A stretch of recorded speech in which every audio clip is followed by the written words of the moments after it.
तिरुमला की शांत पहाड़ियां, नीला आसमान और इन्हीं पहाड़ियों के बीच स्थित भगवान विष्णु का धाम तिरुपति बालाजी।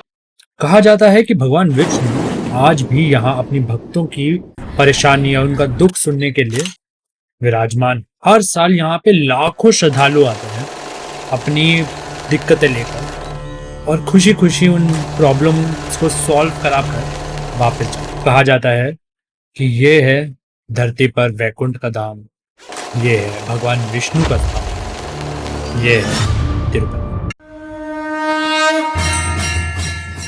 तिरुपति की कहानी शुरू होती है आज से हजारों साल पहले, शायद तभी जब इस पृथ्वी की शुरुआत होती है। उसी टाइम तिरुपति का सबसे पहले वर्णन आता है जब एक बार भगवान विष्णु यहाँ पे तिरुपति मंदिर बनने से भी बहुत पहले वो यहाँ पर आकर वो जब यहाँ घूम रहे होते हैं, तभी एक ग्वाले की कुल्हाड़ी भगवान विष्णु के सर पे लग जाती है। वहां से खून आता है और कुछ बाल वहां से निकल जाते हैं। तभी एक गंधर्व राजकुमारी जिसका नाम था नीला देवी, वो अपनी सुंदर बालों को काट कर भगवान विष्णु के सर पर लगा देती हैं। ये देखकर भगवान विष्णु इतना खुश होते हैं कि वो कहते हैं कि जो भी इंसान यहाँ पे आकर अपने बालों को अर्पण करेगा मुझे, उसके सारे दुख दर्द मैं हर लूं, उसकी सारी इच्छाएं मैं पूरी कर दूं। सेकंड टाइम इसका वर्णन आता है वेदों में तब जब एक ऋषि जिनका नाम था भृगु ऋषि, वो सप्त ऋषियों में से एक थे, महातेजस्वी महाज्ञानी। वो एक बार अपने तप के लिए ये जानना चाहते होते हैं कि त्रिदेवों में सबसे महान कौन है, क्या वो ब्रह्मा है, विष्णु है या महेश है। सबसे पहले वो महेश के द्वार जाते हैं जहाँ पे महेश और माता पार्वती किसी डिस्कशन में होते हैं, तो वो भृगु पे ध्यान नहीं देते। ये देख भृगु बहुत गुस्सा हो जाते हैं और कहते हैं भगवान शिव की उपासना सिर्फ लिंग के फॉर्म में ही होती, कभी भी उनकी मूर्ति पूजा नहीं। इसके बाद वो ब्रह्मा के पास जाते हैं। ब्रह्मा उन्हें पूरा निग्लेक्ट करके अपनी स्तुति गाने में व्यस्त होते हैं, अपने वेदों का जाप करने में व्यस्त होते हैं। ये देख भृगु इतना क्रोधित दोबारा होते हैं, वो कहते हैं ब्रह्मा की पूजा ही नहीं होगी पूरी तरह। फिर जब वो वैकुंठ पहुंचते हैं तो देखते हैं भगवान विष्णु क्षीर सागर में शेषनाग के ऊपर अपनी योग निद्रा में।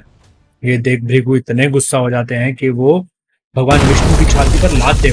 भगवान विष्णु तो खैर विष्णु ही थे, वो का इस माया में फंसने वाले थे। उन्होंने क्या किया, भृगु की टांग ही पकड़ ली और दबाने लगे इस विचार के साथ कि कहीं लगी तो नहीं आप। ये देखकर भृगु बहुत खुश हुए और भगवान विष्णु को ही श्रेष्ठ कहा त्रिदेव। मगर लक्ष्मी माता जो पास में खड़े हुए सब देख रही थी, वो भगवान विष्णु के अपमान से बहुत क्रोधित हो जाती है। और क्योंकि भगवान विष्णु ने इसका कोई एप्ट उत्तर नहीं दिया था, इसलिए वो वैकुंठ छोड़कर धरती आ गई। धरती पे पद्मावती के नाम से वो जन्म ले ली। भगवान विष्णु बहुत उदास हो जाते हैं, वो भी धरती पर आते हैं और वो यहाँ श्रीनिवास के नाम से जन्म लेते हैं धरती लोक पर। इसके बाद क्या होता है कि भगवान विष्णु माता लक्ष्मी से मिलते हैं जो पद्मावती के रूप में है और दोनों का विवाह होता है।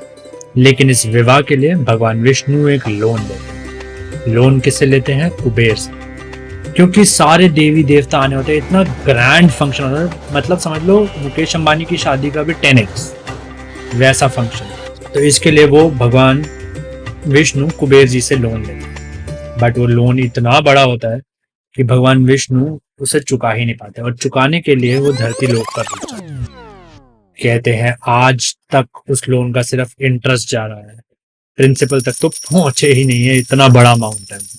इसीलिए भक्त वहां आते हैं, अपनी झोली खाली कर देते हैं ताकि भगवान जल्द से जल्द अपना लोन दे पाए। मगर ऐसा मान्यता है कि कलयुग के अंत में ही जाके भगवान विष्णु इस ऋण से मुक्त हो। तिरुपति की ज्योग्राफी भी बहुत ही ज्यादा अमेजिंग है। तो 7 पहाड़ियां हैं, जैसे शेषनाग के 7 सर थे वैसी 7 पहाड़ियां हैं। उनमें से एक पहाड़ी के ऊपर स्थित है तिरुपति। तिरुपति के अंदर जो मूर्ति है वो कहा जाता है कि किसी ने उसको बनाया नहीं, वो खुद ब खुद निकली। तिरुपति के चमत्कारों की अगर बात करी जाए तो इसके अनगिनत चमत्कार है।